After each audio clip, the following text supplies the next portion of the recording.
iyi ni Eco Edu Rwanda Tours, company itanga serivisi z'ubukerarugendo ndetse ikanatanga education support service. Aba ni abatrainee turi kumwe, twakoze hiking mu Kanyinya, hanyuma uko tugenda twaje no kugera kuri Canopy dusanga mu Kanyinya.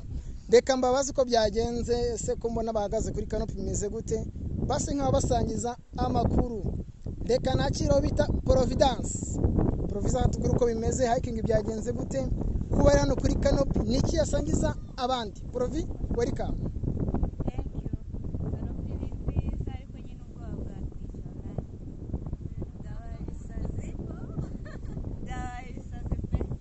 Ni ibisazi gute?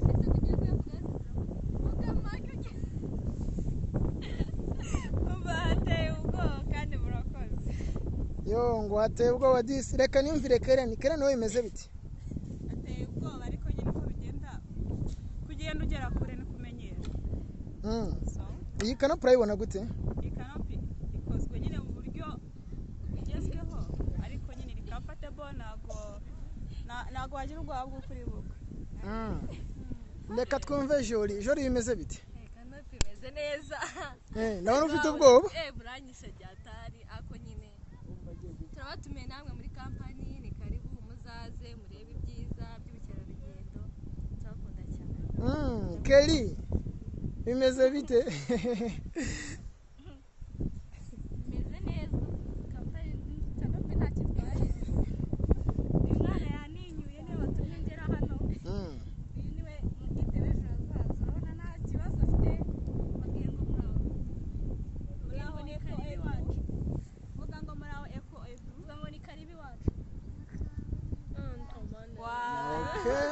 Urabona abaturage bahana ntabwo baba bafite natwe twabimereye nta kibazo. None se hiking wakoze byagenze gute, bimeze gute? Byagenze neza cyane, umusangi wa mbere yigeze neza kitwaye.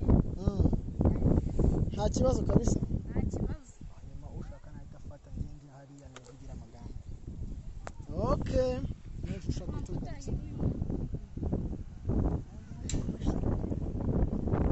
Simbi kupe. Uyu niwe muzehe wa Eco Edu Rwanda Tours. Welcome. Vayigira ikivuga kuri trip yacu ko yagenze, uko wayibonye. Murakoze cyane, hano turi ku Kiyanza kuri Canopy mo Kanyinya. Duhari nka Eco Edu Rwanda Tours, ni company itanga serivisi z'ubukerarugendo. Aba ni abatrainee mubonye bambanjirije, twari turi kumwangaha, bafite ubwoba bw'iyi Canopy, bibaza ngo bimeze bite, bafite amaseri, ariko nicyo bita experience umuntu aba ari gufata.